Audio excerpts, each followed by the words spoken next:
We talked about how the economy affects the demand for our business. Now let's talk about how the economy affects the demand for our products. And I'm really excited about sharing some of this stuff. This is pretty cool, neat stuff. There's been a long-standing debate amongst marketeers and business owners for a long time, and it kind of goes like this.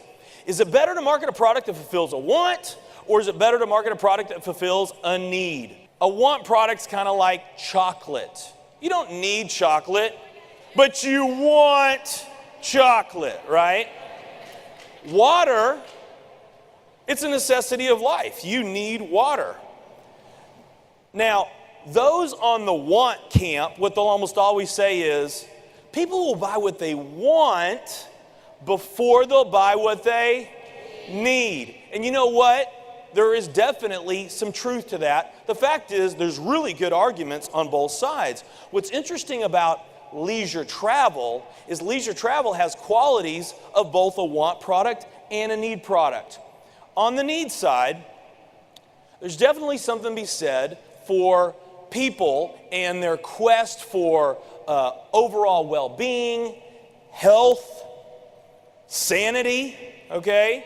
There's some good arguments there that leisure travel does have need qualities. But I think we'd all agree that overall, leisure travel is more of a want product. But what's really interesting, when people talk about leisure travel, they don't say, I want a vacation. They say, I need a vacation. There are some want products that have a tendency to do really well in a down economy. They're counter-cyclical. One of the best examples I could show you is movies. Did you know that during down economic times, movies always increase in sales? It's always happened. As a matter of fact, right now, it's happening in a big way. One of the best performing companies on Wall Street today is Netflix. Why is it that people want to watch movies more during a down economy? That's right. Escape is the word that I heard. People are stressed out. They're looking for something to break their mind. They're looking for an escape. Now, what's the ultimate escape? A vacation, of course. The thing is, though, in a down economy, a lot of times there's some people that think, I just don't have the money to go on a vacation.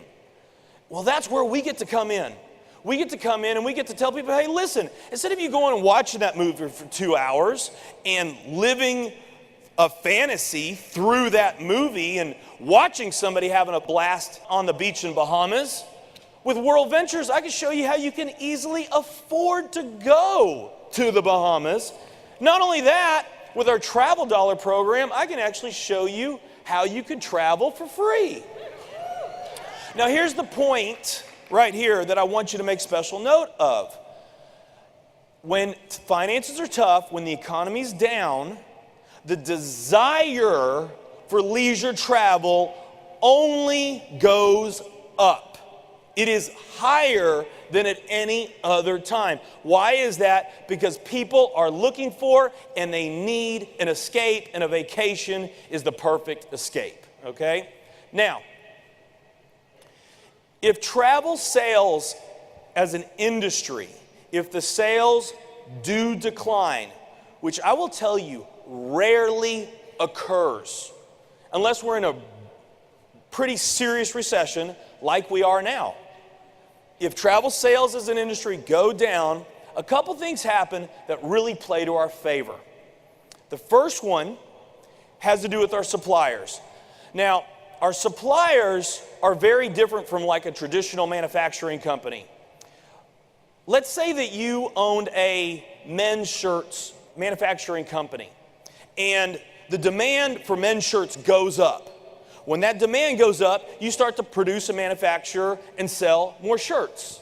If the demand goes down, you produce and manufacture less shirts, right? And if you had any excess inventory, you can hold that inventory and then you can sell it later.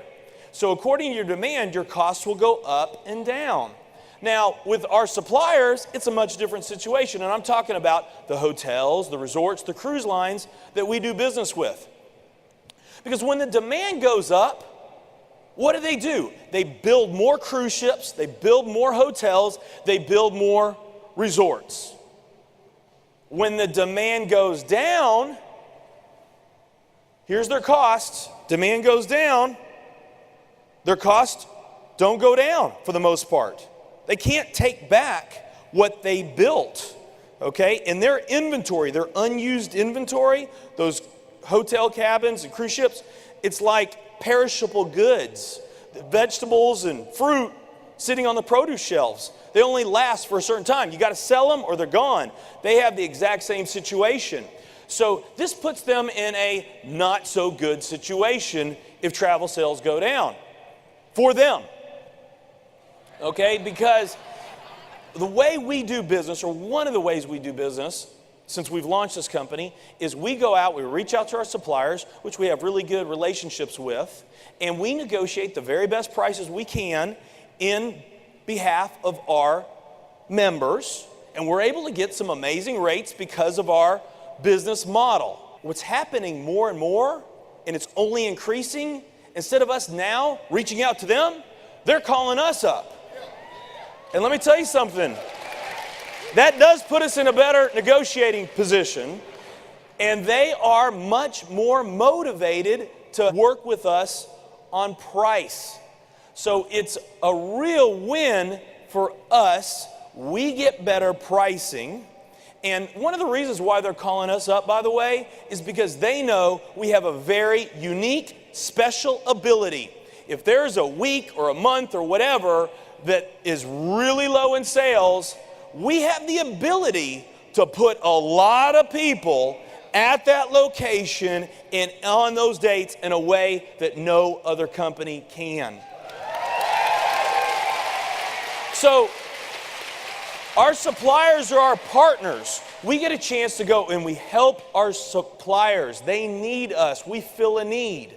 We become the hero to our suppliers. We get better pricing for our members. We become a hero for our members. And the value of the product only goes up, making it easier for you to sell the product. Now, what just recently happened that's only amplifying this situation is what Wall Street calls the AIG effect. The AIG effect, it was named after AIG receiving $85 billion in the form of a government bailout. And days later, they spent $440,000 on a luxury excursion for their executives. The government and media demonized them. They were slaughtered in the media for this, and all the publicly traded companies out there were watching very carefully. So they have put the brakes on corporate travel in a big way. Now, fortunately for us, we're a leisure travel company, so it doesn't really affect us. Who does it affect? Let me tell you something. There's a lot of 5-star and 5-diamond beautiful hotels and resorts that their number one customer are the IBMs of the world and these publicly traded companies. So again, they're in need of us more than ever. So what you can expect to see in the future is a program and pricing that's just going to continue to get better and better and better and more in need in today's times. The other thing that happens when the economy and the recession kicks in is that the consumer's purchase behavior changes. They now start to become much more price conscious, much more price sensitive.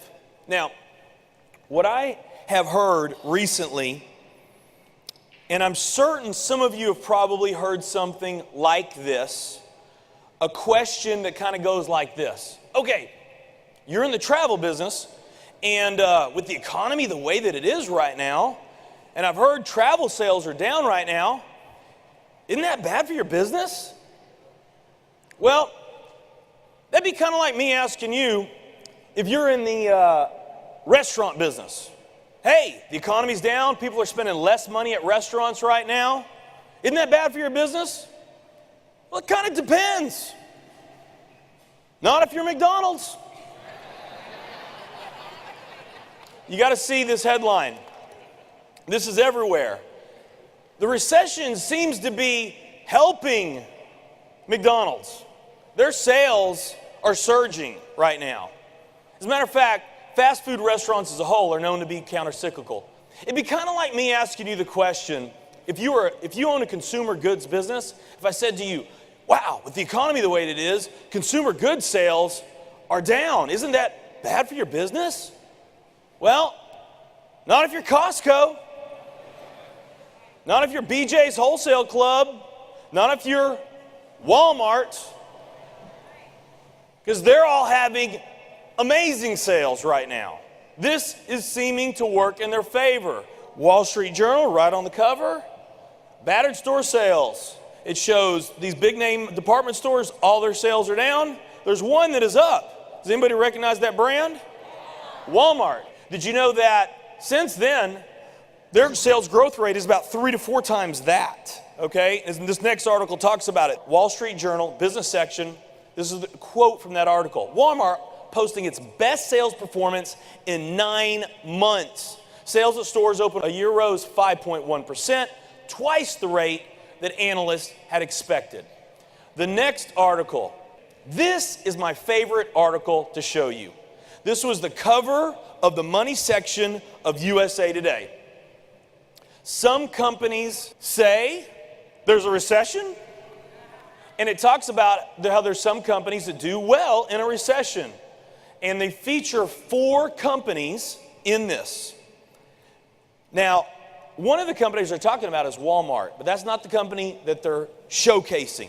The company that they're showcasing is, get this, a travel, leisure, vacation company. Okay? Now, they're a much different business than ours. They're not really a competitor, but they're a travel, leisure, vacation company. That's the company that they're featuring. And this company is rocking. I mean, their 2008 sales were 57% greater than their 2007. It's not as well as we're doing, but you know, there's not a lot of companies that are growing like we are, right? Now, on this article, the picture there that's front and center, it shows this guy up high, standing tall, right? That's the owner of the leisure travel vacation company. And in this article, USA Today, they talk about the king of the recession. And I'll tell you, it's not Walmart who they're talking about. You know who they're talking about? The king of the recession. The king of the recession is this leisure travel vacation company. How strong is that? So, does that give you a little ammo when somebody's asking you about how does the economy affect our travel business? So why is this happening? Chicago Tribune, travelers won't stay home despite lots of uncertainty. And then it goes on to say, American travelers are trading down but not out. People are not giving up their vacation for the most part. They're just now more than ever conscious about price. Why is this occurring? It's pretty simple. In a down economy, when financial times get tough, the consumer's natural tendency is to move away from companies that don't have products that are competitively priced, and to move towards companies that do have products that are competitively priced. This is bad for companies like Neiman Marcus and Saks. This is good news for Kohl's and TJ Maxx. This is bad news for companies like the Sharper Image. This is good news for Best Buy. This is bad news for Mercedes. This is good news for Toyota. This is bad news for most network marketing companies. Why? Because most network marketing companies, I'm sorry, they just don't have a pricing model like we do. I mean, most companies don't have a pricing model like we do. I mean, our pricing model is more like Walmart or Sam's Club or Costco. Most network marketing companies, if you don't know this, especially if you're new to the industry, most network marketing companies are not known for having good prices. Now, there's some great companies out there that have really good quality products, but they're not known for great pricing. So this tendency for the consumer to move away to better priced companies is bad for most network marketing companies, but it's really good for world ventures. Very good. And this gives us a unique competitive advantage, especially in the network marketing industry. Another thing that happens with this shift in behavior that really works to our benefit in a recession, this advantage allows us to gain customers that we might not have ever gained before. Okay, I'll give you an example. Let's say that you are used to shopping at a high-end grocery store like a Whole Foods. And you've shopped there for years, but now all of a sudden, because of what's going on in the economy, you lost your job or you're downsized or whatever happened, and now all of a sudden, money is an issue. So you decide to give the new Super Target in the neighborhood a shot. And you probably wouldn't even step foot in that Super Target if it wasn't for the economy. Now, what happens when you go there, Target now has a chance, if they do their job right, of gaining a customer for life. If when you go into that Target and you're shopping and you're like, wow, a lot of the products that I found at Whole Foods, they're available here. As a matter of fact, there's a lot more variety. The pricing is much better. I really like the atmosphere. The service is great. If that customer has the right experience, Target really has a chance of locking that customer in for life, even when the economy turns around. The same thing is happening for us. There are people that saw or heard of World Ventures a year ago, 2 years ago, and they heard about our great pricing, but they never really even took a close look at us. Why? Because it just didn't grab their attention. Now, all of a sudden, it's important, right? And so they get involved with World Ventures now. The hook is the good pricing. And now instead of them going to straight to the vendors like Intercontinental or Four Seasons, they're coming to us. They come for the good pricing, but then we emotionally lock them in with our social aspects and our culture and our lifestyle.